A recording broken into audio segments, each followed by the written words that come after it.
Nietzsche, in his youth, was a great fan of Schopenhauer. He even wrote an essay in his honor. However, later in his life, he called him a decadent. And the reason is very simple.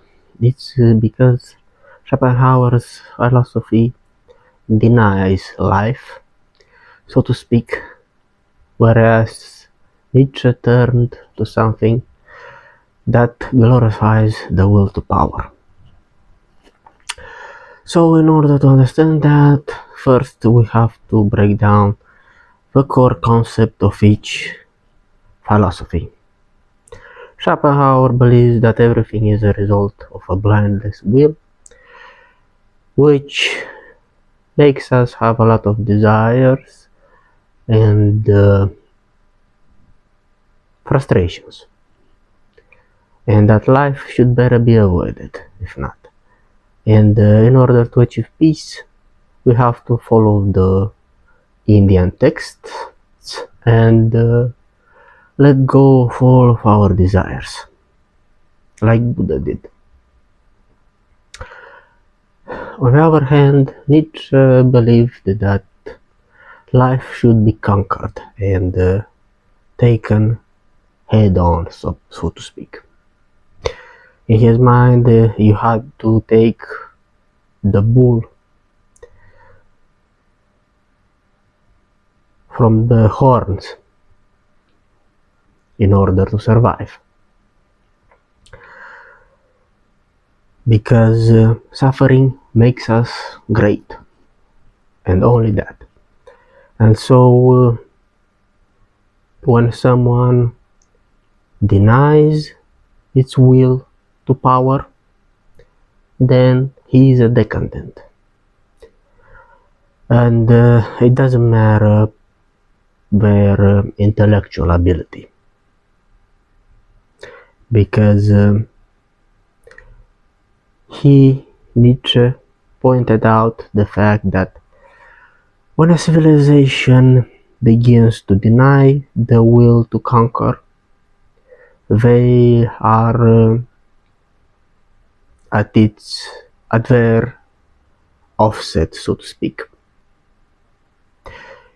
He also points out somewhere that it is the fate of civilized and advanced nations to be conquered by more rudimentary but aggressive and powerful ethnicities. We saw that with the Greeks, we saw that with our countries. And so Nietzsche believed that Schopenhauer was not stating the truth of the world, but only his own subjective understanding, which was a result of his weak nature. And Nietzsche couldn't agree with that, especially at the end of his sane period, when his health problems began to take a toll on him, and so he needed a lot of vigor. And he also mentions somewhere that his physical constitution craved for some force.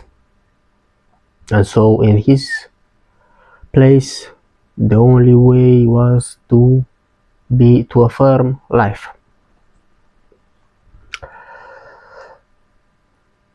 And in order to understand that more carefully and on a deeper level, we also have to understand the fact that Nietzsche also didn't agree with Schopenhauer's views on pity, because On one hand, Schopenhauer believed that pity is the only moral way of living, and that we must show compassion in order to live. On the other hand, Nietzsche believed that this was a depressant, meaning that when you observe someone else's pain, you actually add to the overall misery of our existence. And he also viewed compassion as a way to escape from the struggle that one has to face in order to overcome yourself, which was the only way in which life was worth living, according to Nietzsche. He also invaded Schopenhauer's views on art, which were an extension of his philosophy that has its roots in the Indian texts, meaning that for the philosopher who wrote the world as will and representation or idea, depending on which translation you are consulting, art was a way to break through from the grasp of the will and be free of our desires, and so acquire some sense of inner peace. These are the most trivial moments in one's life. However, Nietzsche disagreed with him and stated that these views are avoiding, and they are the coward's choice, and that a truly powerful and creative man seeks for art that intensifies his will to live and to embrace his fate, as tough and as unforgiving that might seem at times. And art is the only way in which we can find meaning.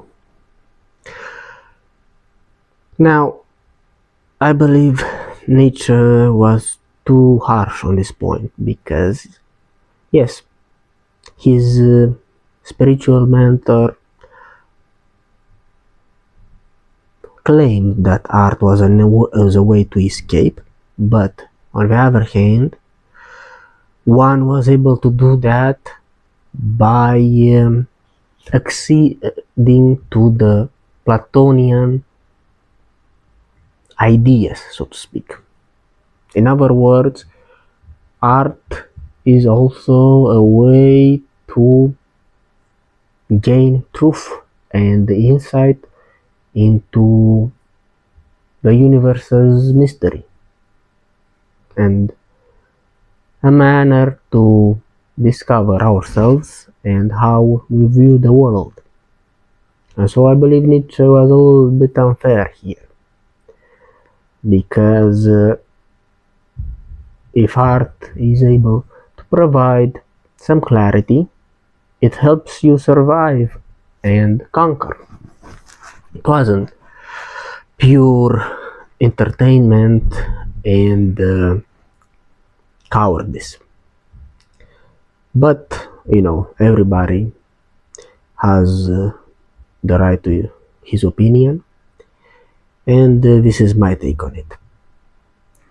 However, the last insult that Nietzsche addresses to his predecessor is the one of being a hidden Christian. And he backs that up also by referring to the fact that pity is a 19th century result of the slave morality, so to speak, that is propagated by the Christian Bible, which was also at the core of life denial, so to speak. And so, even though Schopenhauer was a known atheist, Nietzsche dares to call him a hidden Christian. I wonder how Schopenhauer would have reacted had he lived to see that. I'm sure his response would have been very hilarious, but we will never know. So, this is the way in which the two philosophies contradict each other. I believe they both are right, although I lean more towards Schopenhauer, and my view is that Nietzsche was not fair towards him. He went from one opposite to the other, and he criticized his philosophy only by attacking some general points. Of course, they are valid, but there is a lot of nuance to Arthur's system of beliefs. And the writer who is the author of Fast Spoke Zarathustra was gifted enough to understand that. I believe that it is a product of his ego, because he wanted to consider himself as a philosopher who propagated a new way of living. In a metaphorical way, he was a thinker of the sunrise, whereas his inspiration was a philosopher of the sunset. He also recognized his genius, but he said that his views were just a reflection of his subjectivity. And that's very ironical, because Nietzsche's takes are also, especially when it comes to the will to power, a manifestation of his signature, which was craving for more strength. Schopenhauer's health was better. He was famed to play the flute in the evening, which Nietzsche criticized unjustly, in my eyes, as being inconsistent to his philosophy. And that's an exaggeration, because Schopenhauer doesn't deny the fact that one can be more or less content in this life.